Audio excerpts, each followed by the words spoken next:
Faça para a tenda sagrada um pátio cercado de cortinas de linho fino. No lado sul, as cortinas deverão ter 44 metros de comprimento. Elas serão sustentadas por 20 postes e 20 bases feitos de bronze. Os ganchos dos postes e os suportes das cortinas serão de prata. Faça a mesma coisa no lado norte do pátio, ou seja, 44 metros de cortinas sustentadas por 20 postes encaixados em bases de bronze com ganchos e varas de prata. As cortinas do lado oeste terão 22 metros de comprimento sustentadas por 10 postes sobre 10 bases. O lado leste também terá 22 metros de comprimento. A entrada do pátio será pelo leste e terá 2 cortinas.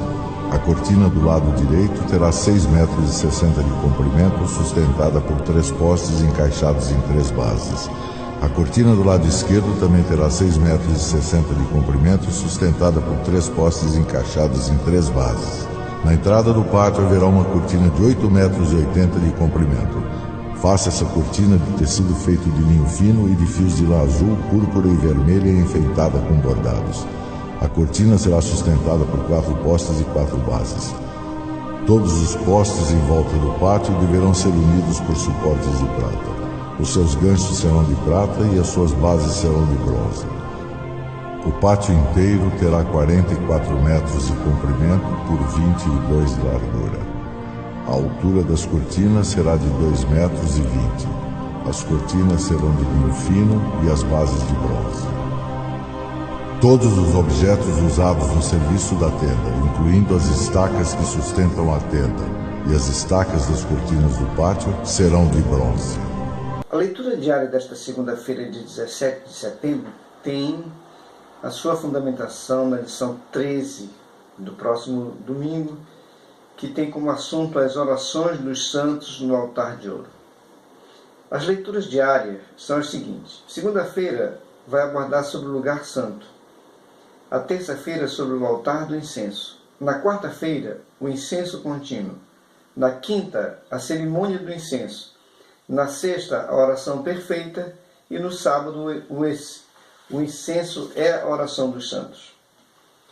O tema desta segunda-feira é o lugar santo. O texto está em Êxodo capítulo 26, verso 36, que diz: Farás também para a porta da tenda um reposteiro de estofo azul e púrpura e carmesim e linho fino retorcido, obra de bordador. O tabernáculo era o símbolo da presença de Deus no meio do seu povo. Essa descrição desse reposteiro era a entrada para o lugar santo. Então o tabernáculo era um conjunto que tinha um pátio, tinha uma tenda dividida em 2 partes.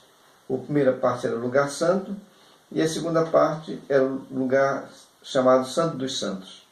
No pátio estava o altar de bronze, onde eram queimadas as ofertas a Deus, o holocausto e as ofertas pelo pecado, a oferta pela culpa e as ofertas de cereais.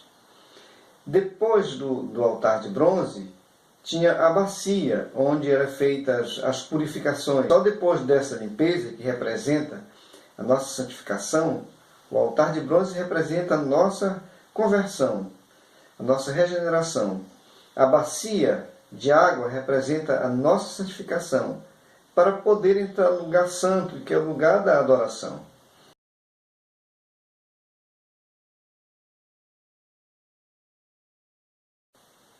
Como já falamos, o tabernáculo era o símbolo da presença de Deus no meio do seu povo.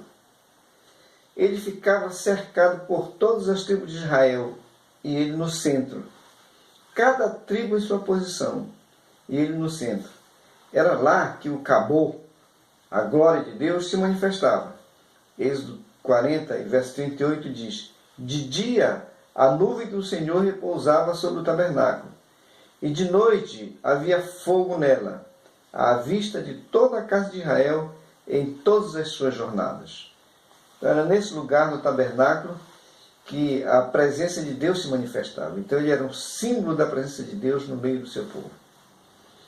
O lugar santo já ficava debaixo daquela cobertura. O lugar santo do tabernáculo media 20 côvados de comprimento, 10 côvados de largura e 10 côvados de altura, totalizando 20 por 10 por 10, que é igual a 2.000 côvados cúbicos.